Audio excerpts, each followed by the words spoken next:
You are allowed to grieve someone who hasn't left. Nobody tells you that. So you sit across the table from a person who is still technically, physically, legally in your life, and you feel the exact hollow ache of losing someone. And you assume something is wrong with you for feeling loss when nothing has actually ended. Nothing is wrong with you. You're not imagining it, and you're not being dramatic. You are grieving a real, specific, legitimate loss. It's just a loss that doesn't come with a funeral, a card, or a casserole from a neighbor, because the person is still sitting right there, passing you the salt.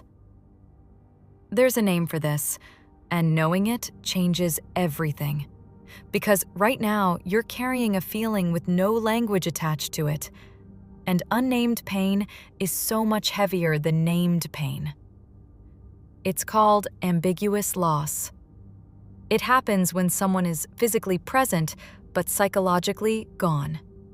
When the body stays in the room and the connection, the attunement, the version of them that actually saw you, quietly leaves without ever formally announcing it left. There's no breakup conversation for this kind of ending. There's no last day. There's just a slow, undeclared vacancy where a person used to be, while that same person keeps showing up for dinner, keeps sleeping in the same bed, keeps existing in every photo you'll take this year. Here's what makes this so disorienting, and it's worth sitting with directly. Every kind of grief you've been taught how to handle comes with a clear boundary. Someone dies, and there's a date. A relationship ends, and there's a conversation, a move out, a goodbye. Your nervous system knows how to process loss when loss announces itself. But this is loss with no starting line and no finish line. Loss that has to be grieved on a loop every single day. Because the person keeps reappearing to remind you what's missing, without ever actually giving you the ending you'd need to finally put it down. Let's talk about what this actually looks like, because it's not dramatic, and that's exactly why it's so easy to miss. It's sitting in the same room as someone and feeling the specific loneliness of being unseen, not the loneliness of being alone. It's reaching for a version of them that used to exist, the one who used to ask real questions and actually wait for the answer, and getting a polite, competent stranger instead, wearing their face. It's celebrating an anniversary with someone whose attention checked out from the relationship months or years ago, while everyone around you assumes the relationship is simply continuing, because from the outside, nothing looks different. You are the only one who knows the person you fell in love with isn't fully home anymore. And you have no socially recognized way to say that out loud without sounding dramatic, ungrateful, or crazy.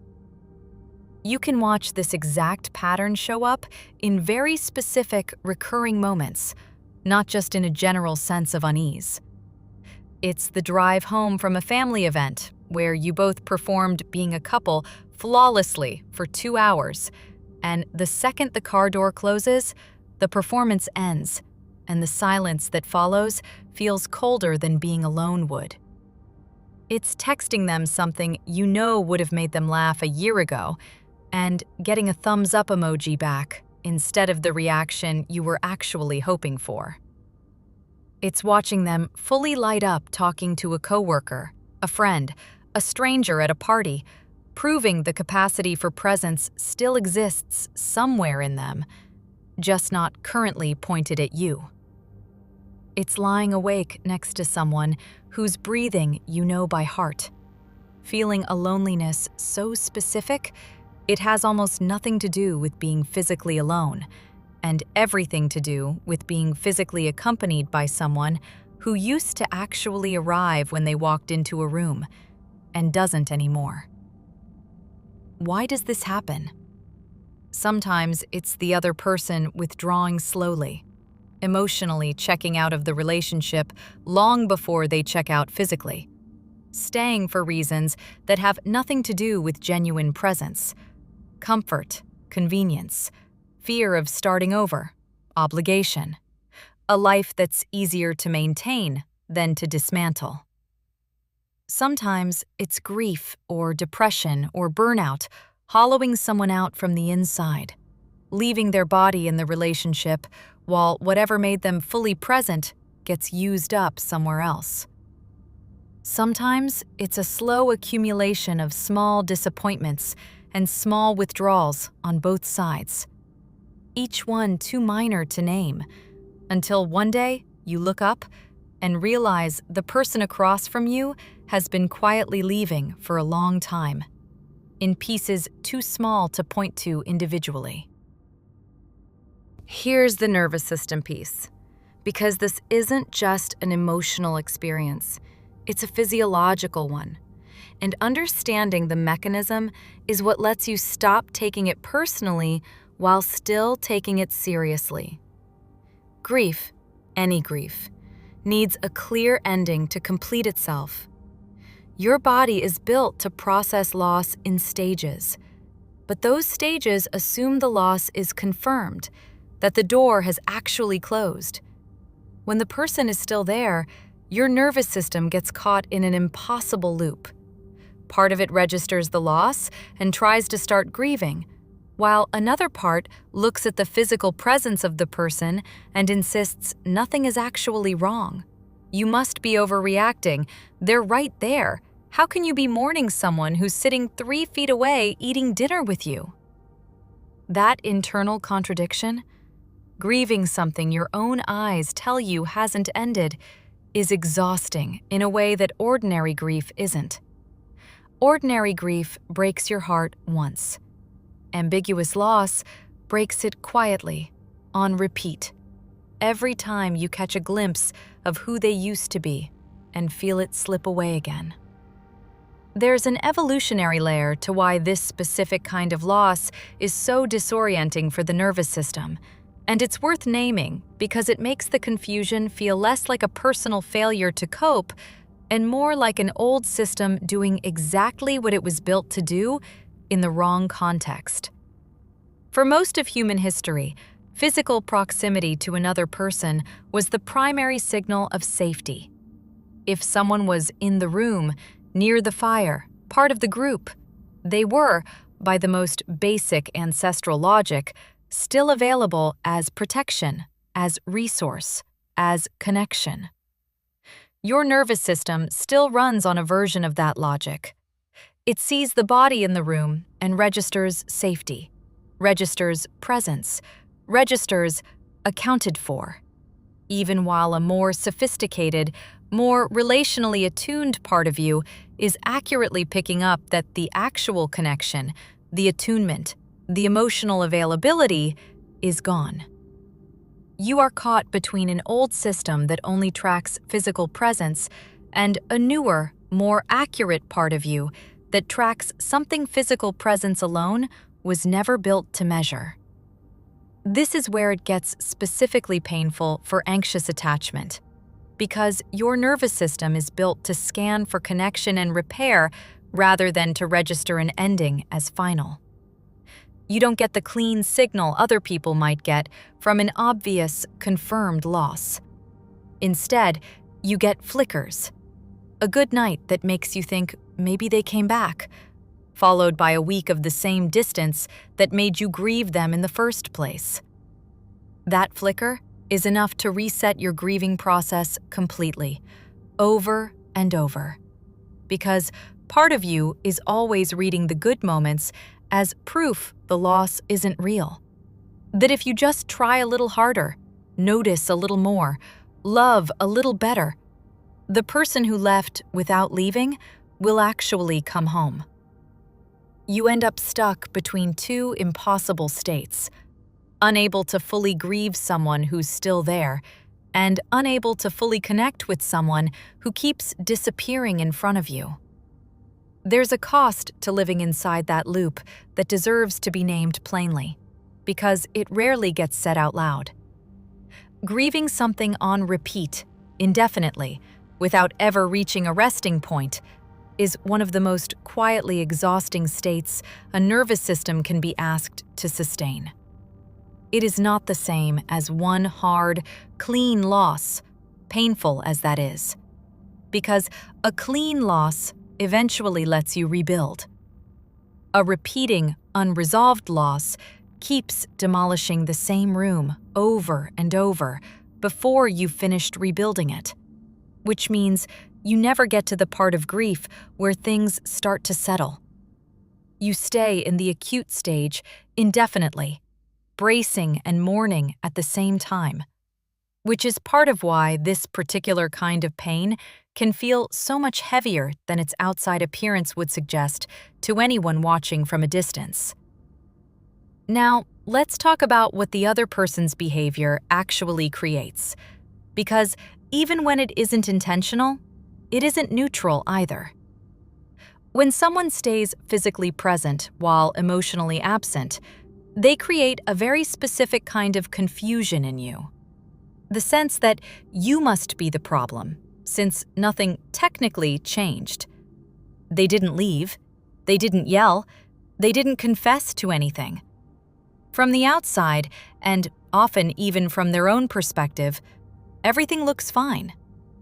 But you are the one living inside the gap between how things look and how they actually feel. And that gap is where you quietly lose your grip on your own reality. You start doubting your own perception, because if the loss were real, surely someone would have said something. Surely there would be a clear before and after. Surely you wouldn't be the only one who noticed. This is where the misread happens, and it's worth naming precisely. You start treating the absence of an official ending as proof that nothing is actually wrong. No one broke up with you, so you tell yourself you have no right to grieve. No one confirmed the connection is gone, so you keep waiting for confirmation instead of trusting what you're already feeling every single day. You start minimizing a real, ongoing loss because it doesn't come with the paperwork society expects loss to have. But loss doesn't require an announcement to be real. It requires an absence. And you are living with a very specific, very real absence. The absence of being fully met by someone who is still, technically, right there. There's a second misread stacked on top of the first one, and it's just as important. You start believing that because the person is still present, effort and time can eventually restore what's missing. So you invest more, explain more, try new things, hope harder, watching for the version of them that used to exist the way you'd watch for a familiar face in a crowd. Some of that hope is reasonable. People do come back to themselves. Relationships do sometimes repair. But hope without honest reassessment becomes its own trap, because it keeps you actively grieving and actively trying at the same time, which is one of the most depleting emotional states a person can sustain for very long. You cannot fully mourn something you're still fighting to save. And you cannot fully fight for something you haven't honestly let yourself grieve. So what's actually missing here, structurally? It's permission. Permission to name a loss that doesn't look like other losses. Permission to grieve a relationship that technically hasn't ended, or a version of a person who technically still exists in front of you. You don't need someone else's confirmation that something real has been lost. You need to trust your own read of the gap between who this person used to be with you and who they are with you now. And let that gap be real information, not something you have to argue yourself out of feeling. Here's a way to check whether what you're feeling is ambiguous loss rather than ordinary relationship dissatisfaction, because the distinction matters for how you respond. Ask yourself honestly, is there a version of this person you can clearly remember? A specific stretch of time when they were more present, more attuned, more actually there with you? And does the distance between that version and the current one feel less like a personality trait and more like a departure? Ordinary dissatisfaction says, "This is simply who they are, and it isn't working for me." Ambiguous loss says, "I know who they were. I have evidence, and that person is not fully here anymore, even though their body never left." That distinction isn't just semantic. It tells you whether you're grieving a mismatch or grieving an actual, specific loss. And those two things call for very different kinds of care. A mismatch usually calls for honest conversation about needs that were never actually aligned in the first place. An ambiguous loss calls for grief, real grief, for something that existed, mattered, and is currently actively missing. It also helps to notice how this shows up in small, recurring moments, because ambiguous loss rarely announces itself all at once. It shows up in a conversation that used to go somewhere and now just stops at the surface. It shows up in a familiar joke that used to make them light up and now just gets a polite half smile. It shows up in the specific quiet of lying next to someone and feeling further from them than you would feel lying next to a stranger. Because a stranger was never supposed to be close, and this person was. Each of these moments is small enough to dismiss individually. Stacked together over months, they form the actual shape of what you're grieving, even if no single moment ever felt big enough to name out loud. I want to be careful here because this isn't about deciding the relationship is definitely over, and it isn't about blaming the other person for something they may not even be aware is happening to them. Ambiguous loss can be temporary. People come back from depression, from burnout, from grief of their own, from seasons of life that hollowed them out for reasons that have nothing to do with you. The goal here isn't to declare a verdict on the relationship. The goal is to stop forcing yourself to choose between two false options. Either nothing is wrong or everything is over. There's a real, honest middle. Something is genuinely missing right now, and that absence deserves to be grieved as real, whether or not it turns out to be permanent. This also means you're allowed to grieve in real time, instead of waiting for permission that may never come in the form you expect. You don't need a breakup to justify sitting with sadness about a connection that's currently gone quiet. You don't need someone to confirm they've checked out before you're allowed to feel the absence of the person who used to check in. Waiting for outside confirmation of an internal truth you already know is just another way of abandoning your own perception in favor of someone else's silence. There's another layer worth naming here too, because it changes how you carry this once you see it clearly. This kind of loss rarely announces a verdict about your worth, even though it will try to convince you it does. A person going quiet inside a relationship is very often responding to something happening inside their own life, their own unresolved history, their own depletion, not delivering a considered judgment about whether you're worth staying present for. That distinction matters because it's easy to translate someone else's absence into evidence about your own value, when the more accurate read is usually that their capacity for presence has been diverted somewhere by something that started long before you and has very little to do with you specifically. There's a practical piece worth naming too, because insight without any next step just becomes another thing to sit with alone. If you recognize this pattern, the first move isn't a dramatic conversation or an ultimatum. It's naming what you're noticing, plainly, without accusation. I miss how present you used to be. I feel a distance I can't explain with anything specific that's happened. This isn't about a single event, it's about an ongoing gap. How someone responds to that kind of honest naming tells you something important. Do they meet it with curiosity, even if they don't have a full answer yet? Or does the conversation get deflected, minimized, turned back into a question about whether you're overreacting? That response, more than any promise, tells you whether the person on the other side of the table still has access to the kind of presence you're grieving the absence of. Pay attention specifically to the shape of their response, because it's rarely a flat dismissal. And that's exactly what makes it so easy to second-guess yourself afterward.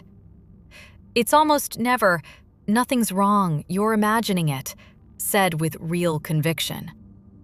It's more often a tired, slightly defensive, "I don't know what you want from me," or "I'm just tired lately, it's not about you," offered in a tone that closes the conversation rather than opening it. Each of those responses is technically an answer, and none of them actually engages with what you named. Notice that gap.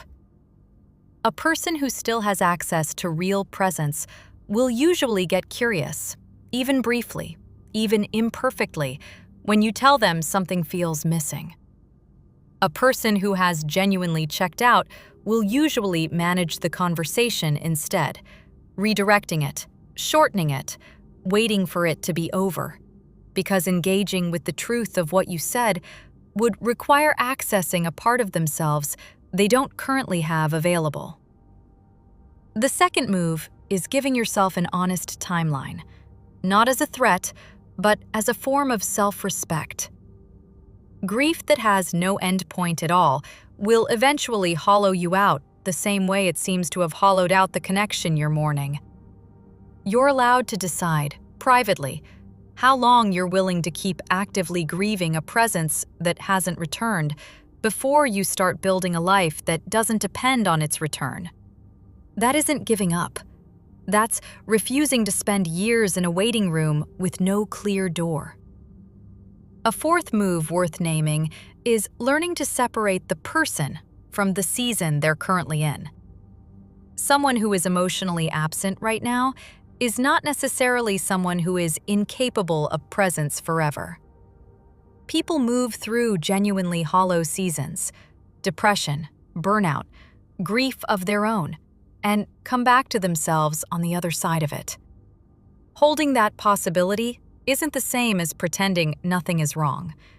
It simply means you can grieve the current absence honestly, without needing to permanently diagnose the person as incapable of ever being fully here again, while still refusing to live indefinitely inside a season that never ends.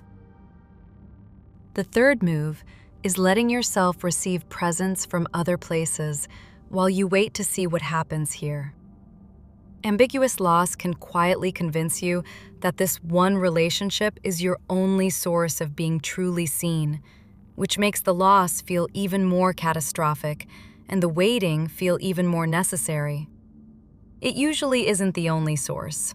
Friends, family, your own relationship with yourself, all of these can hold some of what's currently missing, not as a replacement, but as a way of not starving while you wait to find out if the person you're grieving is going to come back to themselves. It also helps to notice the difference between grieving quietly and disappearing quietly yourself, because ambiguous loss has a way of pulling you into the same fog it's describing.